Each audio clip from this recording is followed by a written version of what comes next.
Good morning students. आज मैं आप लोगों को आपका 14 चैप्टर धरती का स्वर्ग कश्मीर पढ़ाने जा रही हूँ। आप लोगों को पता है जो कश्मीर है वो बहुत ही सुंदर जगह है जिसको धरती का स्वर्ग कहा जाता है, ठीक है, जो कि हमारे देश के उत्तर दिशा में स्थित है। तो उसी के बारे में इस अध्याय में हम लोग पढ़ेंगे। पृथ्वी के स्वर्ग कश्मीर का सुंदर वर्णन बहुत ही अच्छे से सरल तरीके से इसमें किया गया है। वहाँ के रमणीय स्थलों के बारे में, प्राकृतिक दृश्यों के बारे में भरपूर घाटियों का बड़ा ही स्वाभाविक वर्णन किया गया है, ठीक है। और आप कुछ अधिक से अधिक जानकारी भी इसके बारे में, कश्मीर के बारे में इस चैप्टर से प्राप्त कर पाएंगे। मैं अपने बचपन से सुनता चला आ रहा हूँ कि कश्मीर भारत का स्वर्ग है। लेखक कह रहे हैं कि मैं अपने बचपन से सुनता चला आ रहा हूँ कि कश्मीर जो है वो भारत का स्वर्ग है। बड़ी समस्या थी कि ना तो स्वर्ग देखा था और ना कश्मीर। पता कैसे चले कि स्वर्ग कैसा होता है, कश्मीर कैसा है। इसीलिए एक दिन कुछ मित्रों के साथ दिल्ली से कश्मीर यात्रा का कार्यक्रम बना बैठा। कार्यक्रम बनाया ही नहीं, चल भी पड़ा। पहले रेलगाड़ी पठानकोट तक ही जाती थी, लेकिन अब जम्मू तक जाती है। जम्मू का नाम तो आपने सुना होगा। तवी नदी के किनारे यह ऐसा शहर है जो अपने मंदिरों के लिए मशहूर है। तवी शहर किसके लिए मशहूर है? मंदिरों के लिए मशहूर है। जम्मू में रघुनाथ जी का मंदिर देश भर में मशहूर है। रघुनाथ जी मंदिर का गुंबद सोने से जड़ा है और दूर से ही चमकता है। लेकिन यहाँ एक मंदिर नहीं है, अनेक मंदिर हैं और अनेक महादेव हैं। एक महादेव पारदर्शी है, स्फटिक के। शायद भारत भर में ऐसे दूसरे नहीं हैं।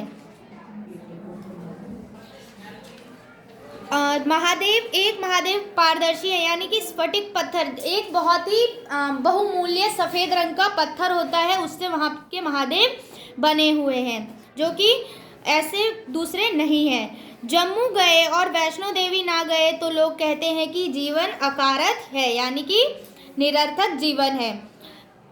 मेरे साथियों में एक ही हिम्मत वैष्णो देवी के नाम से छूटने लगी। कारण यह नहीं था कि वे देवी के दर्शन नहीं करना चाहते थे। असल में देवी तक पहुंचने में जितनी सीढ़ियां चढ़नी पड़ती है, उतने में तो अच्छों की हिम्मत टूट जाती है। वे बेचारे थोड़े थुलथुल से, उनकी सेहत का ख्याल करके हम लोगों ने वैष्णो देवी की जगह श्रीनगर और पहलगांव जाना तय किया। बच्चों, आप लोगों को पता होगा कि वैष्णो देवी बहुत ऊंचाई पर स्थित है, बहुत पहाड़ों पर बहुत ऊंची जगह पर जाके स्थित है, इसीलिए वहाँ तक जाने के लिए बहुत ज़्यादा सीढ़ियाँ चढ़नी पड़ती है। जम्मू से सुबह बसें चली और पूरा दिन चली। जम्मू के बाद ही पहाड़ों का सिलसिला शुरू हुआ। पहले छोटे, फिर बड़े और फिर बहुत बड़े। बटोट के पास एक चोटी पर बस रुकी। लाल छतों वाले बंगले हरियाली के बीच बड़े खूबसूरत लग रहे थे। नाम पूछा तो पता चला पटनी टॉप है। वहाँ से चले तो उतराई शुरू हो गई। हम चले थे ऊंचे चढ़ने, लेकिन उतरने लगे तो उतरते ही चले गए।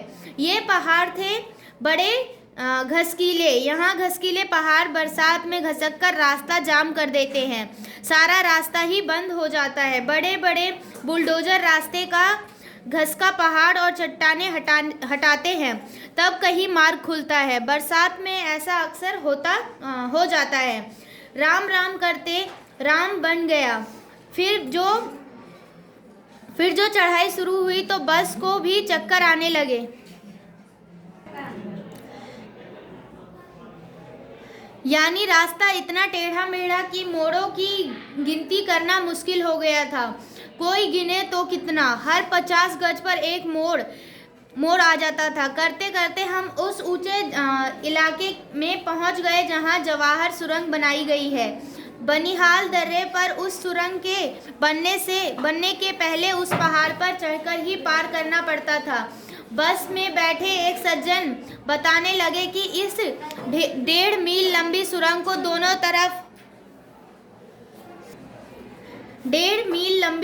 दोनों तरफ से तोड़ा गया। सुरंग बनाते समय जब बीच में पहुंचे और आर पार नहीं हुए तो काम करने वालों में निराशा छाने लगी। कहते हैं कि उसका इंजीनियर अपने काम पर इतना विश्वास रखता था कि उसने बारूद लगवाई और कहा कि तोड़ दो, इस बार आर पार हो जाएगी। अगर ना हुई तो कईयों के मन से पूछा तो फिर अपने को इंजीनियर नहीं कहेंगे। इंजीनियर ने सोचा, बारूद के गोलों में आग लगा दी गई और पहाड़ की छाती दहल गई। सुरंग का मुंह आर पार हो गया। इस कहानी की असलियत तो जो रही हो, लेकिन इतना जरूर समझ में आया कि अपने काम पर आदमी को इतना तो भरोसा होना ही चाहिए। उस सुरंग के पार करते ही स्वर्ग के दर्शन होने लगे। नीचे झांका तो पता चला हरियाली के कटोरे में जो बस्ती दिख रही है वह बेरी नाग है।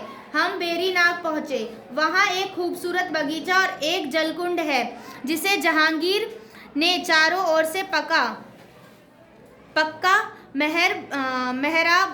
मेहराबादार बनवा दिया था। कहते हैं यह झेलम नदी का उद्गम स्थल है। इतनी बड़ी झेलम इतने बड़े कुंड से निकलेगी, मुझे भरोसा नहीं हुआ, लेकिन पानी लगातार वहां से बह रहा था और पता नहीं कहाँ जा रहा था। मान लिया कि यही झेलम थी। तो बच्चों, आप लोगों ने आज यहाँ तक रीडिंग किया कि वो लोग कहाँ जाते हैं, बेरीनाग जाते हैं। बेरीनाग गांव का नाम है, स्थान का नाम है। वहाँ पहुँचते हैं और वहाँ वो लोग झेलम नदी देखते हैं, झेलम नदी का दर्शन करते हैं। तो आप लोग इतना रीडिंग करेंगे। नेक्स्ट डे मैं आप लोगों को इसके आगे पेज नंबर 81 रीडिंग कराऊंगी। तब तक आप लोग इतना रीडिंग करेंगे अच्छे से। Okay, thank you.